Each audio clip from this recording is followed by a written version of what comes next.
Uh, Thank you very much for the very nice words deserved by the tradition of art and cinema, in particular in my country.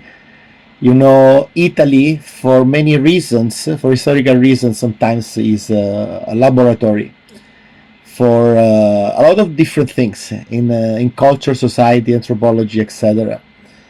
And I'm a film lover, first being a filmmaker, and I actually like to dig into the world cinema from everywhere. I acknowledge that we had some of the greatest in uh, in Italy as filmmakers. You mentioned neorealism, which actually influenced my directing style for virtual reality as well, incredibly, because you know it's you have to know that you probably know who is Pierpaolo Pasolini. And Pierpaolo Pasolini, incredibly, in the 60s, in one of his books, he envisioned what he called the infinite long shot in a 2 pages amazing presentation, you know, and that was nothing else that virtual reality. So he was one of the evangelists in some way, you know. Actually, this was a great surprise, you know, to read this word and realize that that idea was the concept of virtual reality. So you know, yeah, actually, probably because we have a lot of sun as you have here in India, and also in the US, and actually a little bit everywhere. Actually, here in Beijing is very cold as well.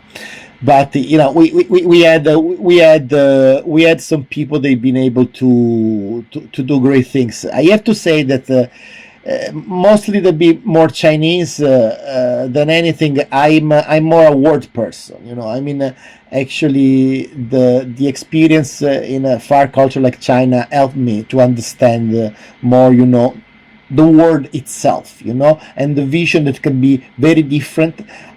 What are the things that put together the whole humanity? That's the thing. For sure, Italy has been great in different in different aspects in the 60s and 70s. For sure, now it's time for other countries to lead the new technology. Actually, I have to say that I had the honor to speak twice in the Chinese Parliament in the Great Hall of the People, because there has been events made for virtual reality itself, because the Chinese government wanted to be China the leader into this medium. What I actually personally think is that there is not going to be a leader for immersive technology, because immersive technology is not just a medium, but it's something more.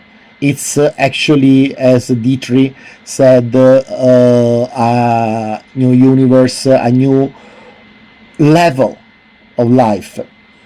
But in Italy, there is several good creators. You know, I'm one of them. You know, anyway, you know, for sure, there is something interesting. I know that now in the VR days, there at Benjamin's in Netherlands, there has been some of my Italian very good friends invited there. You know, I mean, there is artists everywhere, because it's this virtual reality helps people to express themselves to a higher level. I used to say that virtual reality has the power to reach the pineal gland, where the soul of human being dwells. So you know, the power of empathy of virtual reality is huge, is greater than the one in films. And just because it replicate in a deeper, in a more realistic way reality. The language itself is like this, and I think the medium is going to go in different directions, for sure, and is going to be expressed in different ways from artists all over the world. So okay, to answer to your question, my point was this. We try to understand what was the end of the metaverse in terms of saying, everybody asks which one is going to be, or which ones are going to be the spaces which are going to lead, basically to say what will be the new Facebook, Instagram, immersive version of this, what Meta is trying to do. At this point, through observing what happens in the game industry, console game industry, the fact that you have great games, like I mentioned Death Stranding, I mentioned Cyberpunk 2027, and every time they built a new engine, you will need to recreate the world itself, which doesn't mean that, of course, the creator cannot expose their own things, but the environment where the creation is made has to be built again.